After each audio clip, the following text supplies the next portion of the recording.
håber, I kunne lide filmen. Jeg håber, at I måske ligesom mig sådan... I'm going to speak English now because Alan needs to understand what I'm saying. I can never understand what she's saying. Well, I hope you enjoyed the movie. I want to say thank you so much for coming out and supporting us. And here is the one and only Alan Wilder. Hi again. Hi. Yes, that's the one and only Jeannie Mortensen, who's been helping set up some of these events, the last few screenings in Scandinavia and a few others as well. And I hope you can understand her. She is from your city, so you should. But I have a bit of trouble, but anyway. That's a man-woman thing. Too soon. Can you get any wilder? Oh, shit, yeah. Have you been on the piss already? Thank you all for coming. I'm sure some of you were at the Copenhagen Library this afternoon. So if you've heard too much of me talking already, you may leave now. Yes? Are you sure? All right, if you want to stay, then I'll chat some more. We have to keep it a little bit brief because there's a second Q&A going to happen in about half an hour's time. So I won't prattle on for very long. I'd rather just take some questions from you people mainly. Just a few words about the film. I mean, you know what it's all about. You've seen it. It's not rocket science. It's a concert movie, hopefully with a bit of a difference, a little bit more abstract, a little bit more unusual than your average concert film. And the most interesting aspect for me about it is the way it came together. A film crew basically just turned up out of the blue. Oh, you care to join us? And it was a bit long, and the bladder's a bit full, I know. The crew who made this film just kind of turned up pretty much out of the blue in Budapest that day and said, look, we've got 7 guys here with cameras. Can we shoot the concert? No obligation, and we'll see what happens. And if you like what we do, maybe we can take it further, edit together some rough cuts and see if we can turn it into something. And I thought this was too good an offer to refuse. So I just said, of course you may. Let's take it forward from there, and it all happened to work out. And really, the whole project has worked out brilliantly in that respect, in that it's not funded by any production companies, it's not funded by any record companies. It's pretty much a fan-driven thing. I've put some money up to help get it to a finality, but we've basically got everyone involved who has come to me and said, we want to do this, we want to make this happen. And it's very heartwarming and moving for me to see that I have such loyal support and people that are willing to get involved. The people that did the artwork, they're all from Hungary, and the crew themselves. And so that's really all I want to tell you about the film. The rest is, as I say, fairly obvious. So since we're fairly short on time tonight, I want to just ask you to put some questions to me, and I'll try and answer them as best I can. Okay, we have one here in the front. Did you ever think about bringing some of your singers on the tour? And in case you did, why didn't you? Well, it's fairly logistically difficult to do that for obvious reasons. There's many different vocalists that have contributed to Recoil over the years. And as you heard tonight, it's a combination of all the albums and all the remixes and various versions we've done, plus a bit of Depeche Mode thrown in there and some other people. So to find one single vocalist, or many vocalists, to come on the road and do that would have been not very cost effective, very difficult with people's schedules, and it just wasn't really a viable thing to do. So I tried to take the approach of putting something together that worked mainly without the vocals, and that could somehow still work in that environment. But yes, you have to consider cost with these things. I didn't want to pay a huge band and a load of vocalists to come on the road, because we just would have lost a load of money. Simple as that. Cool. It worked? I'm glad you thought so. How did it sound in here tonight? Was it okay? Yeah. We had 1 or 2 little issues. Thank you. When we were testing the sound yesterday, we had a few issues, and I was slightly concerned, you know, but I think we sorted it all out this morning. So it's slightly difficult with cinema because the system is configured for regular movies, and the distributors of regular movies have quite strict guidelines about how each cinema has to set up the audio system. So you can't really come in and EQ the system much. You know, you can maybe increase the subwoofer a bit, but you can't do too much to what's there. So you have to kind of accept what the cinema has. And the rooms are okay here, of course, but you know, for music, it's not perhaps ideal. I would have liked to have maybe EQ'd the sound a little bit differently. So I'm always slightly concerned how it sounds. But anyway, can we have And another? very anal. I'm Anal Wilder. Here you go. So Next before we- question, please. Yes. Well, I was wondering if the German band Kraftwerk did have any influence on your work. Yes, definitely. I mean, I was talking a little bit about this afternoon when I first joined Depeche Mode and met Daniel Miller and got involved with Mute Records. My outlook about how to go about making music changed quite considerably, quite drastically, because I was working with people that came from the background of punk rock, where the attitude was you didn't have to be a great musician, you could just, as long as you had some ideas, and you could just get up and do it, you know. And that opened my eyes because I was classically trained and all this. So when I met Daniel Miller in particular, he introduced me to a lot of that late 70s German music, you know, DAF, Kraftwerk, Tangerine Dream, Can, all those kind of bands, and a lot of the early Mute artists, Fad Gadget, all these different people that were working with electronics. So I got to know Kraftwerk well, of course, at that time, and I've always loved them, yeah. Thank you.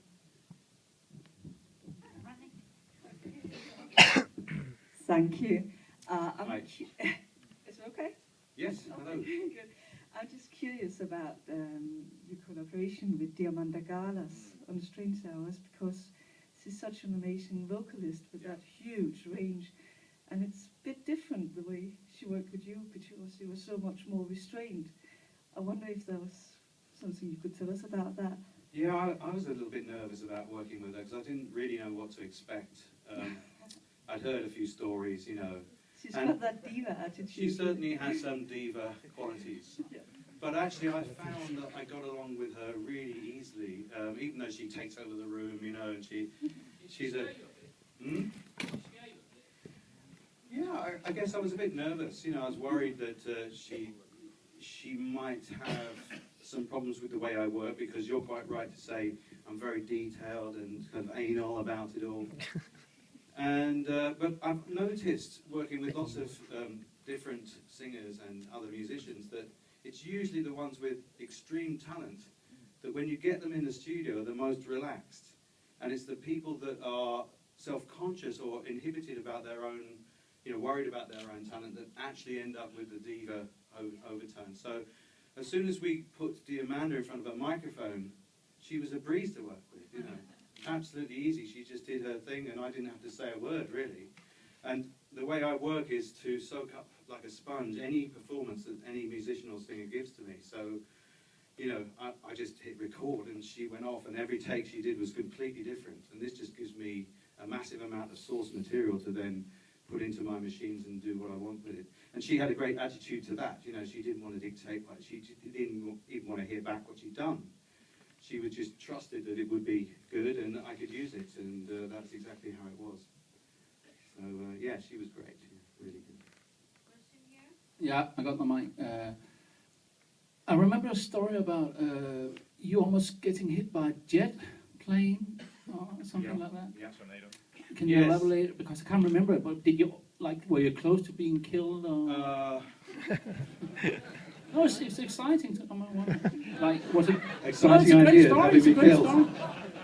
You're not planning to have me killed tonight, are you? No, just like I like the concept of like it was. No, it's, you it- just it is- driving along and It is true that just prior to making the Liquid album, I was on holiday in Scotland. We were driving in an open-top car, and a Tornado jet bomber crashed literally in front of us. And, you know, you could virtually see the pilot coming down. And this thing was traveling at 400 miles an hour or something, so it disintegrated to nothing. Right in front of us with the ash raining down on the car. So it was quite an experience, you know, and had we been, say, 10 seconds further into our journey, that would have been it. So it was a close shave. And I tried, it stayed with me, as you can imagine it would.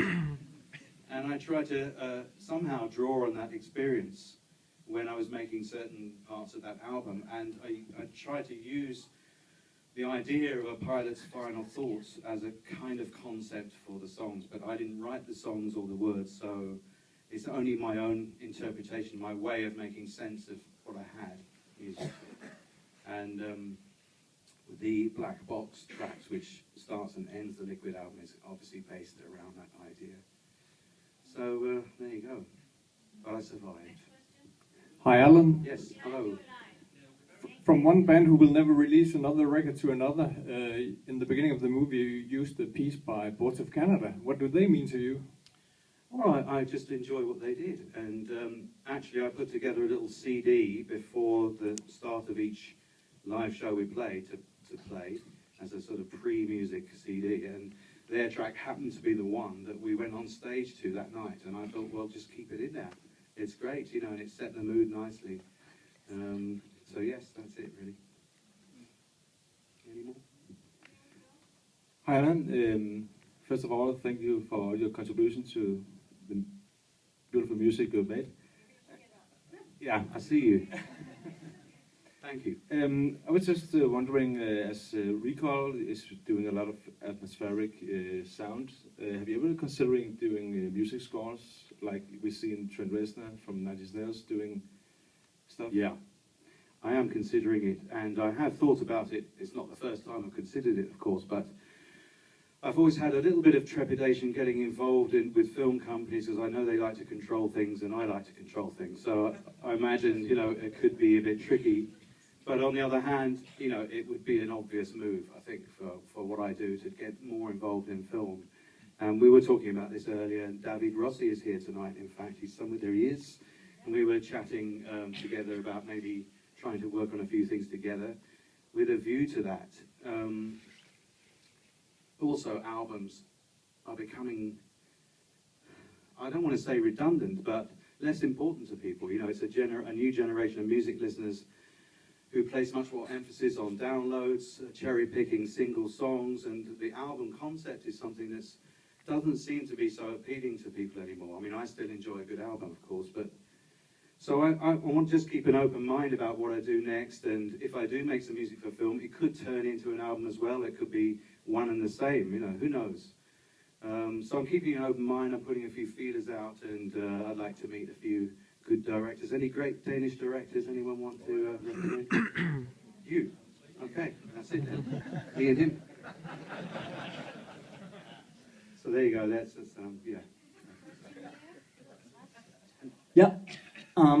I've been thinking a couple of times when listening to Recoil, and it hit me again when watching your movie, especially with the Jezebel sample, that your way of working with Recoil, is it directly or more or less directly inspired by the Eno Byrne album, My Life in the Bush of Ghosts, the way you put together these different samples from culture, media, and different vocals, because you're like the mastermind gathering together all these bits? Well, we've already done an interview. Oh yeah. Do you want to continue, or should we get more personal this time? What colour panties do you wear, Alan? Anal Wilder? Actually, I don't wear panties. I don't wear underwear. Bloody hell. Okay, like you to can go have it. commando. Actually, that album, I'd completely forgotten about it. And then I rediscovered it, because I used to own it on vinyl and everything. And then I rediscovered it a couple of years back and remembered how groundbreaking it was. Because I think it was released in around 1978, 79 perhaps. By Brian Eno and David Byrne. My Life in the Bush of Ghosts it's called. And from memory, I can't think of another album prior to that that did what that did. And it was basically a precursor to sampling, wasn't it? Where I'm not sure how, they must have done it with tape loops, I suppose. Yeah, exactly. And but it's a very similar process to using, you know, other sources. You know, in their case, there were gospel choirs and all kinds of people on there, looped on tapes, and then they would add other rhythm loops and other musical parts to that, and they were putting something together that no one had really gone through that process before, I think. I guess Pink Floyd did the odd tape loop, you know, Dark Side of the Moon, but this was something else. So it was a very groundbreaking record, yeah. And I think a lot of people aren't aware of it either. Hi, Alan Yes. again. You missed out this afternoon. Yes, I have two questions actually. Why did you call your project Recall, and how do you find the singers for your tracks? Well, the name really didn't come from anywhere special. It was just something that popped into my head, and I thought that sounds quite good.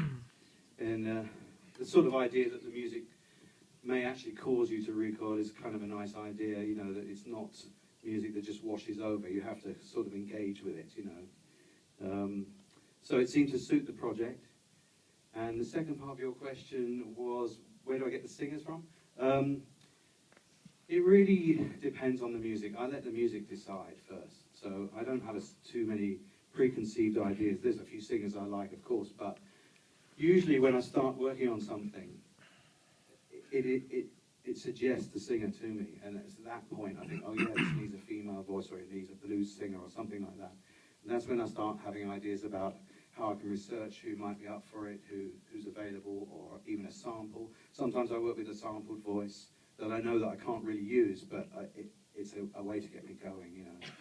And in the case of the Golden Gate Gospel Quartet, I ended up, that was going to be like a guide vocal, and it ended up being so great I thought, well, I've got to get permission to use this particular thing, and a whole sampled vocal. So as I say, I keep it open, I let the music dictate it.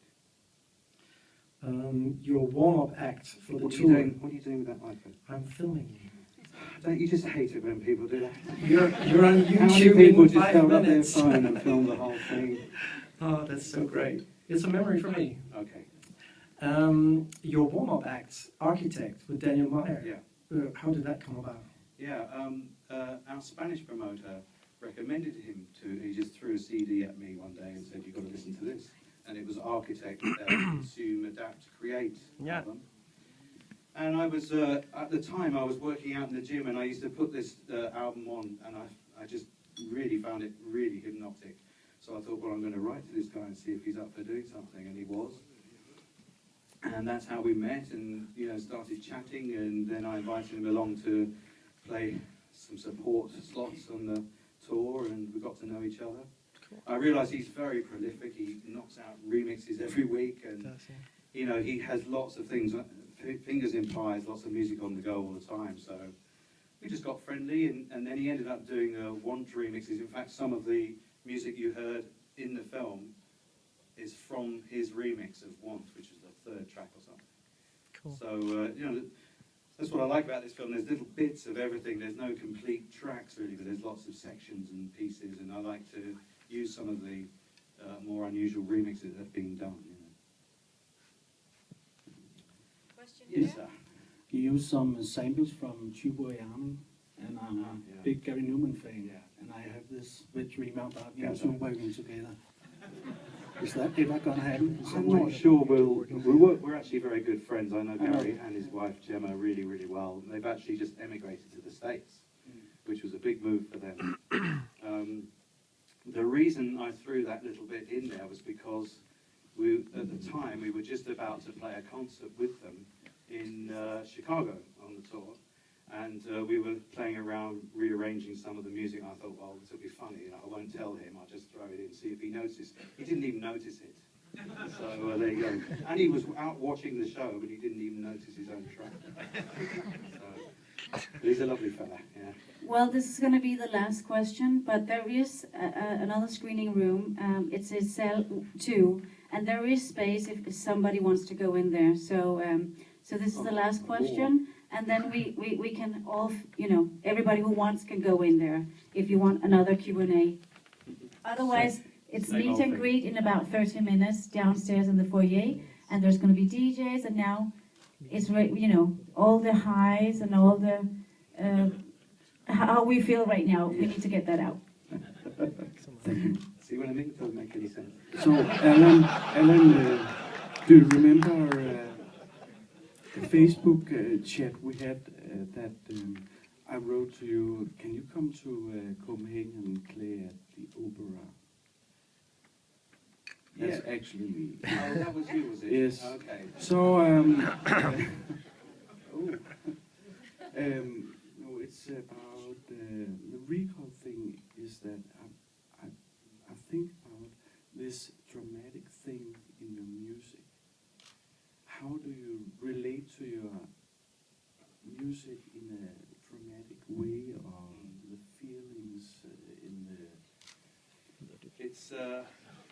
Well, Oh, there you go. He's from Oslo. my, no, he's not from Oslo.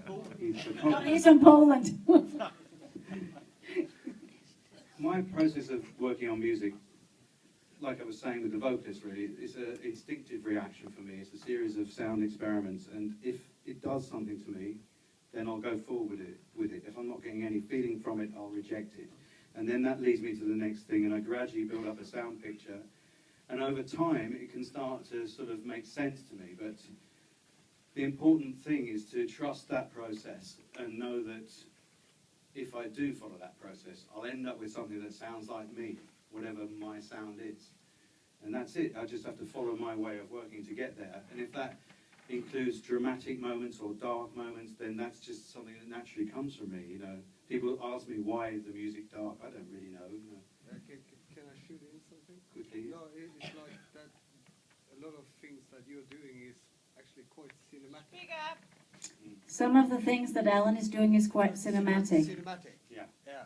Yeah. That Yes, it is. It's again, you know, to me, it's important to create a wide picture.